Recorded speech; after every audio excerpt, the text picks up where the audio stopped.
Hello everyone, and welcome to another episode of my career mode here. We're now going around Canada, I think this is, I can't remember. I've edited this and recorded it on completely different days, and I'm now recording this voiceover on a completely different day as well. They're the qualifying goals. I hope you enjoy this, and I'll hand over to Crofty and Nancy Davidson now to take you through qualifying. Hello and welcome from the Circuit Gilles Villeneuve, home to the Canadian Grand Prix, for today's qualifying session. Okay, so it is the Canadian Grand Prix. Thank God I got that right.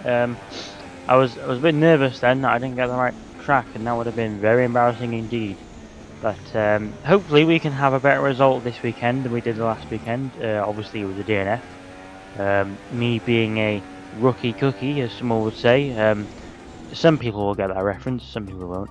But it was.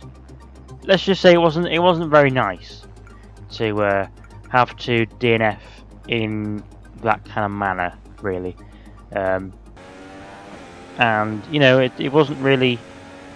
Didn't really put me in a great mood, because after that I didn't really play the game for about, I don't know, a couple of days at least, because I was a bit angry with myself, like letting it happen, and it was quite annoying.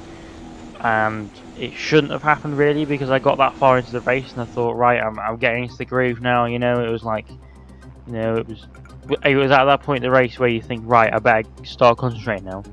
Not that you're concentrating anyway, but you know what I mean. It was very frustrating, to say the least.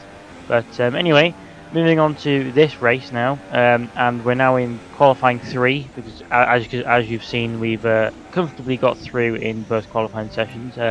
I'm actually quite a lot quicker around here than the previous races. I don't know why. I've just always on every game I've always been quick around here for some reason. I guess it's just the nature of the track, just suits my driving style really. But as we come across the line now to go second, provisionally, and we end up finishing 4th. So not a bad result there. Nico Rosberg down in 6th, which is a bit surprising. But then again, when I show you the vehicle comparisons, you'll see that Ferrari, Red Bull, and Mercedes are pretty near enough equal. Like, they're not all equal, but they're near enough there where they're all on the pace in races and qualifying and all that stuff. Because you know how the game works, it can be a bit weird like that. But anyway, guys, I'm now going to let you listen to the qualifying goals, or the agent give us the qualifying goals. And I will now hand you over to Crofty and Nancy Davidson, where hopefully we can have a much better race than Monaco. So I'll see you in the race.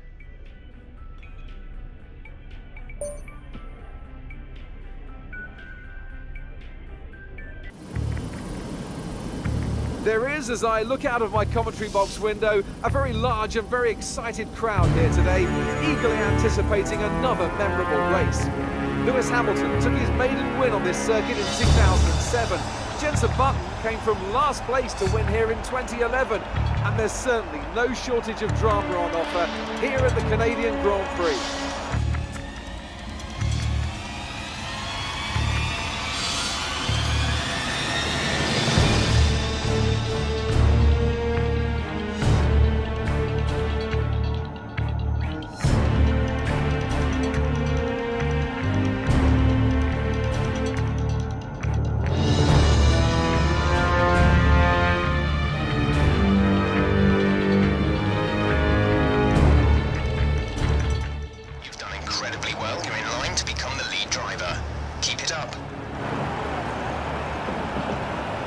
Now you see, I don't know if that's strictly true or not, because as you may have seen between qualifying the race, I'm not actually that close to becoming the first driver. I think the engineer's just trying to, give me some sort of advantage or something, I don't know, because I'm nowhere near getting that close to the first driver really, so I don't really know what he's on about. But just getting ready for the formation lap now, and hopefully we can have a better race. Like I said before, better race than we did in Monaco. But we're on 4 red lights, 5 red lights, and it's lights out, and away we go here in Canada. got off to a average start here. Rosberg and is that Ricardo? I think is it Ricardo? I can't quite see. Oh, what has happened? Both the Red Bulls have made contact. I've made contact with Verstappen, and that's just gone. And now a safety car has been deployed. That was mental. That was horrific. There's going to be some words at Red Bull after that, I'll tell you. But we're now coming into the pits during the safety car because I decided, seeming as I started on ultras and most people started on super softs, I thought, well, I might as well go on to supers. And seeming as I've got a damage front wing, I thought I might as well change that as well. So I'm changing my front wing, and I've also gone on to super softs. And also, is that Rosberg behind me or Hamilton? I can't quite tell, but there's a Mercedes in the pits with me, so that's dramatic. So that was an insane start to the race. What happened? I don't know what happened there. I think Ricardo must have tapped the rear end of Verstappen or something, and he's spinning around. I have no idea. So you know that happened.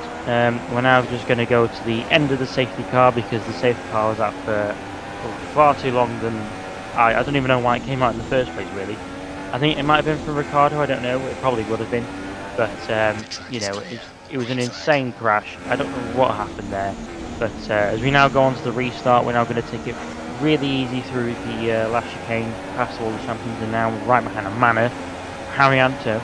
Are we going to make it that? Yep, we're going to dive bomb. Well, I wouldn't call it a dive bomb, but you know, we passed him down the inside. As you can see there, is that Force India, I think, and another car is battling away. We're now going to go down the inside of the Toro Rosso with Sainz, and he's not giving up. He's not. Oh my God! I had to brake at that point because I thought if I carried on going, he was going to squeeze into the wall. That wouldn't have been pleasant, really. But we now go down the inside of him anyway, down the next corner, and that's an easy pass. And for some reason, he decides to go really wide and cause a huge traffic jam. I don't know why. Sometimes AI likes to do that. It's really weird. I don't know why.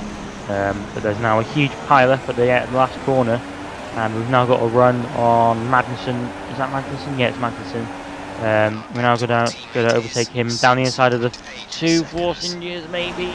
I don't know. We made contact. He's still there on my inside. I will let you into a little fact. I didn't mean to overtake both of the Force Indians at that point. That was a bit of a, you know, I kind of braked a little bit too late for my liking, and that wasn't meant to happen.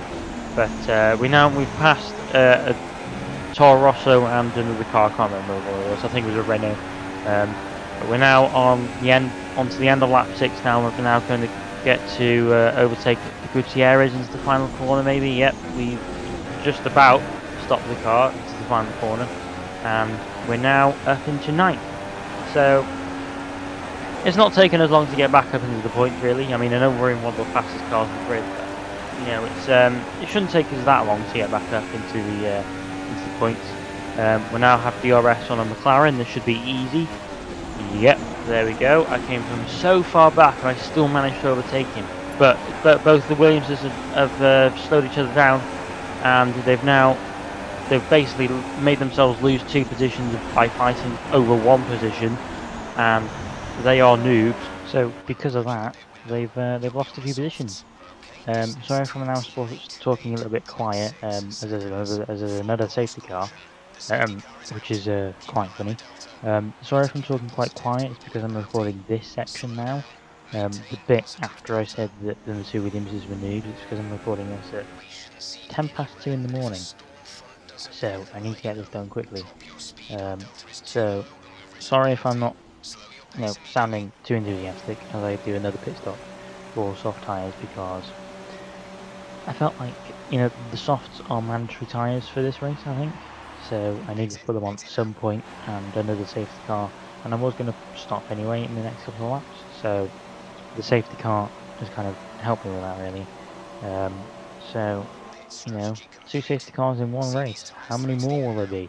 Who knows? But Vettel has just come in again, which is quite weird, considering he only pit about a couple laps ago. But we've just come out ahead of Verline, and now we are heading on to the restart now, just behind Massa. So we didn't lose. we didn't lose that much time really to the leaders. So it was alright. Really, it was the right strategy that I was on here. But as we now restart the race, I'm now going to try and go down the inside of Massa, do a kind of dive bomb. Now stuck behind the Renault or Palmer. I'm now just going to go down the inside of him again. Because, that's how you overtake people. Duh.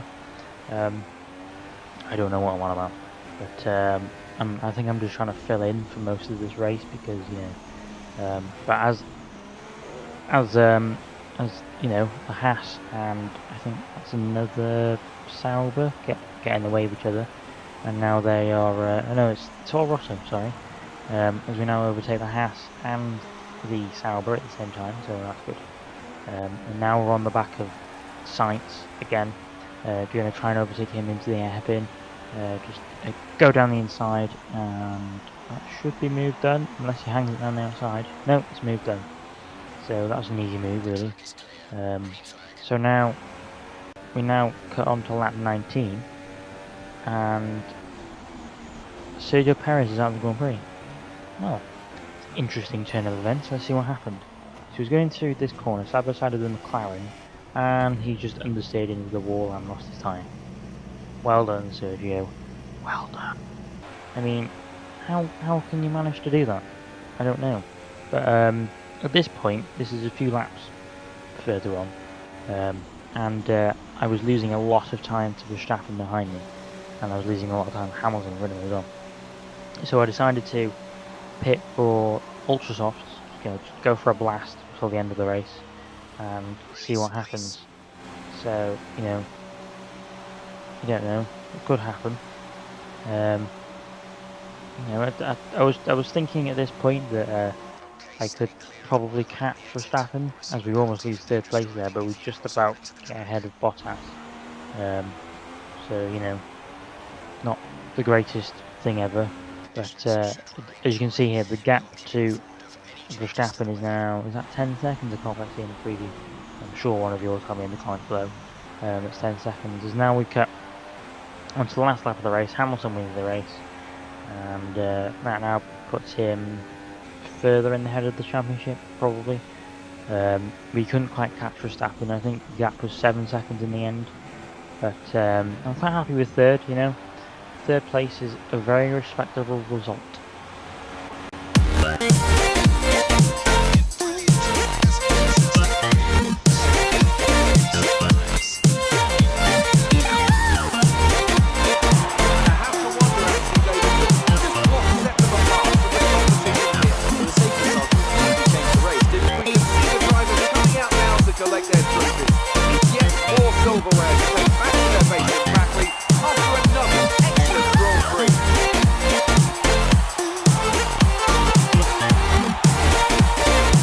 So the final race results then after that race is Lewis Hamilton wins the race, Max Verstappen finishes second even, I finished third, Rosberg finished behind me, Vettel finished in fifth, a good recovery behind him, Massa 6th, Bottas 7th, Button in 8th, Gutierrez in 9th, and Sainz in 10th. And, Daniel Ricciardo DNFing, by the way. I couldn't quite find that in the video for some reason when I was editing, so sorry about that. But Daniel Ricciardo DNF, which was quite a massive result really for the championship, considering where he is. But moving on to the championship now, Hamilton now goes ahead of us by 3 points. Rosberg is a further 30 points behind us. So I think at the moment, depending on what happens in the next races, it'll just be me and Hamilton battling it out for the championship. I don't know.